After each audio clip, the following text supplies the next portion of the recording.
नमस्कार दोस्तों, स्वागत है आप सबका हमारे चैनल में। तो आज का हमारा विषय है कफन। कफन प्रेमचंद जी द्वारा लिखित कहानियों में से एक कहानी है। तो आइए शुरू करते हैं हमारी इस कहानी को। कफन कहानी का सबसे अहम पात्र है घीसू। वह अपने परिवार का मुखिया भी है।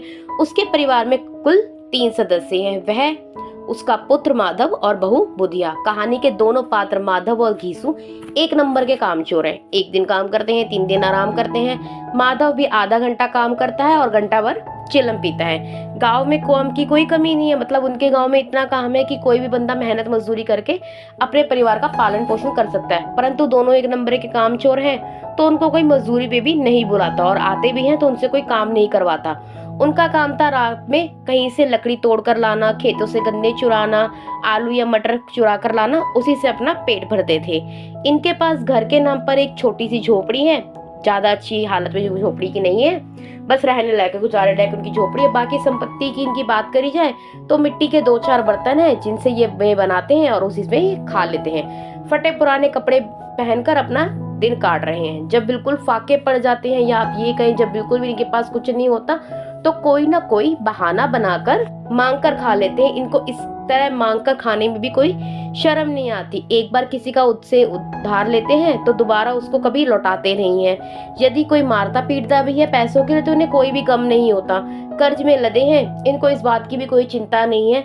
ऐसी अभिश्राप और धिक्कार भरे जीवन को भी ये बड़े आराम से जी रहे हैं। प्रेमचंद जी इनकी जीवन शैली पर व्यंग करते हुए कहते हैं कि अगर दोनों कोई साधु होते तो उन्हें संतोष, धैर्य और संयम नियम की बिल्कुल भी जरूरत न होती। घीसू के जीवन से 60 वर्ष निकल गए हैं। उसकी 9 संतानें थी, परंतु उनमें से केवल एक माधव भी बचा है।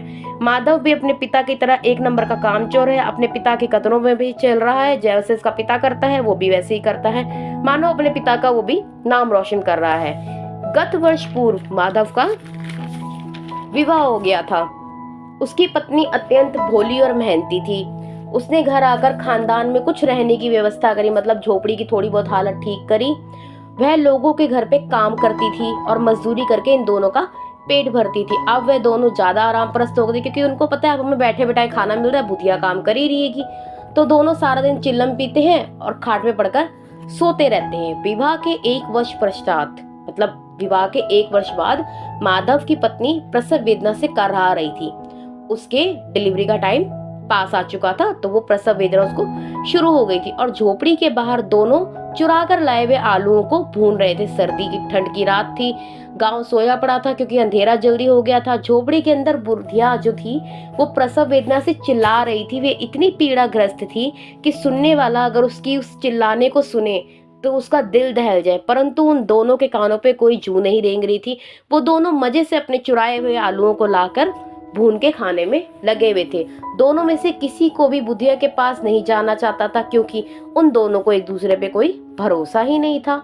दोनों में से कोई भी बुधिया के पास नहीं जाना चाहता था, क्योंकि उनको लगता था कि अगर माधव जाएगा तो घीसू उसके हिस्से के आलू खा जाएगा, और अगर घीसू जाएगा तो माधव उसके हिस्से के आलू खा जाएगा। तो मतलब दोनों में से कोई भी उसको नहीं देख रहा था, और वह दोनों यही सोच रहे थे कि अच्छा हो कि बुधिया मर जाए तो उसको भी इन दुखों से मुक्ति मिल जाएगी। आलू खाने के बाद दोनों क्या करते हैं, पानी पीते हैं और वहीं चद्दर ओढ़कर सो जाते हैं। बेचारी रात भर प्रसव वेदना में तड़पती रहती है, अंत में अपने प्राण त्याग देती है। उसका बच्चा जो उसके पेट में एक जीवन को जीना चाहता था, मतलब जिसने अभी जिंदगी को देखा भी नहीं था, जो अपने माँ के गर्भ में ही था, वो गर्भ के अंदर ही अपने प्राणों को भी त्याग देता है। मतलब बुधिया तो मर जाती है, साथ में उसका बच्चा भी उसके पेट में ही खत्म हो जाता है। सुबह उठकर देखते हैं तो बुधिया मरी पड़ी है और उसके मुंह पे मक्खियां भिन भिना रही हैं और सारा शरीर उसका खून से सना पड़ा है। तो दोनों अब क्या करते हैं, अपना दिखावटी रोना शुरू कर देते हैं, जिससे गांव वाले इकट्ठे हो जाते हैं। कोई मृत बुधिया को देखकर संतावना देता है। अब उन्हें बुधिया के दाह संस्कार के लिए लकड़ियों और कफन की चिंता थी, कि मतलब अब उनको ये टेंशन हो जाती है कि मतलब अब तो ये बुधिया मर गई है, अब इसके कफन और लकड़ी के लिए भी कहीं से इंतजाम करना पड़ेगा। तो दोनों क्या करते हैं, रोते रोते जमींदार के पास चले जाते हैं और अपना वहां जाके भी ड्रामा शुरू कर देते हैं कि मतलब हमने तो इसकी बहुत सेवा पानी करी थी, दवा दारू भी कराई, परंतु ये हमें धोखा देकर चली गई। हम आपके गुलाम हैं, अब आप ही हमारी मालिक हैं, तो आप हमारा लिए कुछ करें। तो जमींदार क्या करता है, उनको बड़े ना घृणा उससे देखता है, क्योंकि जमींदार को भी पता है ये दोनों कैसे हैं और पूरा गांव भी जानता था घीसू और माधव कैसे हैं। तो जमींदार क्या करता है, उनके ऊपर 2 रुपए फेंक देता है और जमींदार की ही देखम देखी बाकी जितने भी वहाँ पे महाजन बैठे होते हैं सभी उनके ऊपर कुछ ना कुछ पैसे फेंक देते हैं। तो कुल मिलाकर उनके पास 5 रुपए हो जाते हैं। कहीं से अनाज मिल जाता है, कहीं से लकड़ी मिल जाती है। परंतु आज पहली बार घीसू और माधव अपने आप को मालिक समझ रहे थे, क्योंकि आज उनके पास 5 रुपए थे। उन्होंने अपनी जिंदगी में पहली बार इकट्ठे 5 रुपए देखे थे। वह कफन खरीदने के लिए बाजार चले जाते हैं। बाजार जाकर सोचने लगते हैं कि कोई ना हल्का सा ही कफन लेंगे, लाश उठाते उठाते तो हमें रात हो जाएगी, तो कफन कौन देखेगा।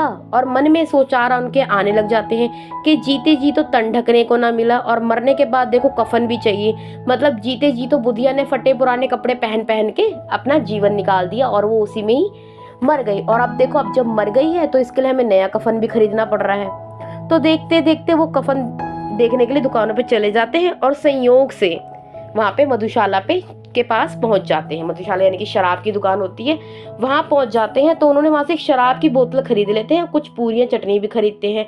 मतलब बीच बीच पे उनको कफन लेने की भी चिंता होती है कि हमने कफन लेना है, परंतु शराब और पूरी चटनी के चक्कर में वो कफन को भी भूल जाते हैं और मजे से शराब पीते हैं और अपनी पूरी चटनी खाने लग जाते हैं। पेट भर के पूड़ियाँ वगैरह खाते हैं और ये सोचते रहते हैं कि चलो कफन और लकड़ी का इंतजाम ना पड़ोसी भी कर देंगे, तो हम इस बारे में नहीं सोचते, आस पड़ोस वाले इसको अपने आप जला आएंगे।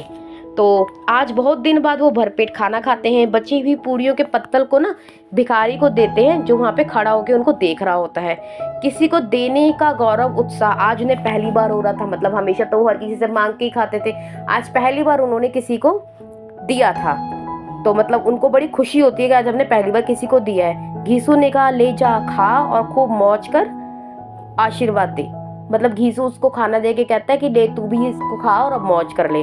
अंत में वो दोनों भोजन और नशे में मस्त होकर वहीं मधुशाला के बाहर अपना पी के, उनको नशा इतना चढ़ चुका होता है कि वहीं पे वो नाचने गाने लग जाते हैं। बेचारी बुधिया की ना, जब वो जीवित थी तब उन दोनों में से किसी ने उसको देखा, या जब वो प्रसर पीड़ा से ग्रस्त थी तब भी किसी ने उस पर ध्यान नहीं दिया।